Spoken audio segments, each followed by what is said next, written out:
Como alguém pode decifrar uma língua morta que ninguém falava há séculos? Memória genial ou memória espiritual?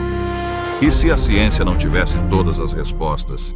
Jean-François Champollion, o homem que decifrou a Pedra de Roseta, tinha dificuldades com o francês, sua língua nativa, mas uma facilidade quase inexplicável com o hebraico, árabe e, sobretudo, copta, como se já tivesse falado essa língua antes.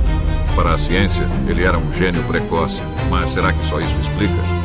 A neurociência diz: alguns cérebros têm maior plasticidade, uma memória linguística privilegiada, capaz de reconhecer padrões complexos. A psicologia afirma: casos de hiperpoliglotas são raros, mas possíveis. A explicação oficial: talento nato e hiperfoco. Mas será que isso não soa mais como uma etiqueta do que uma explicação real? Se aceitarmos a hipótese da reencarnação, tudo muda.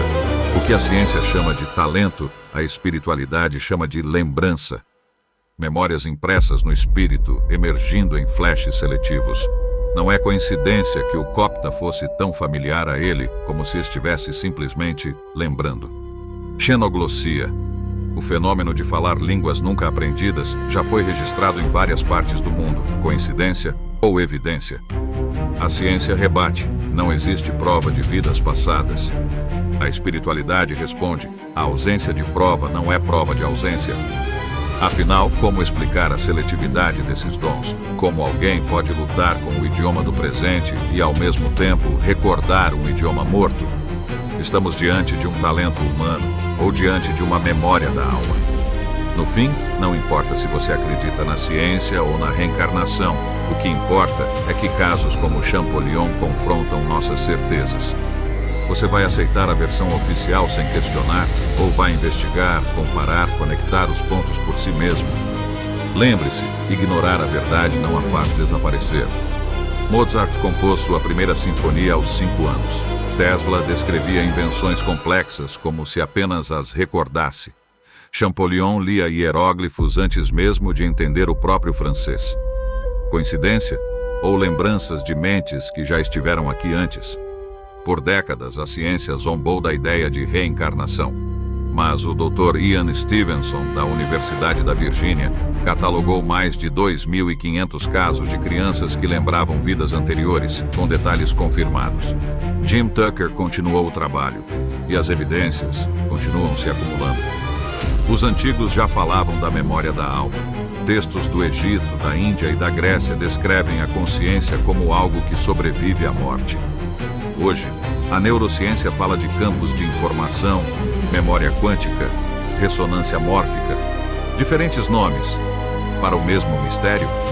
Toda vez que alguém tenta unir ciência e espírito, o sistema reage.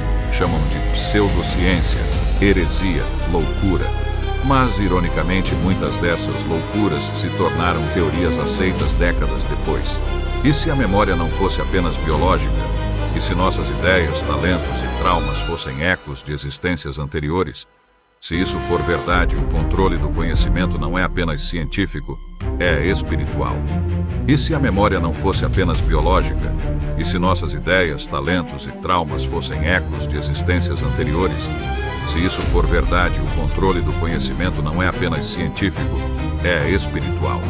Há quem prefira rir, há quem prefira calar, mas há também os que ousam perguntar: o que você realmente sabe sobre si mesmo?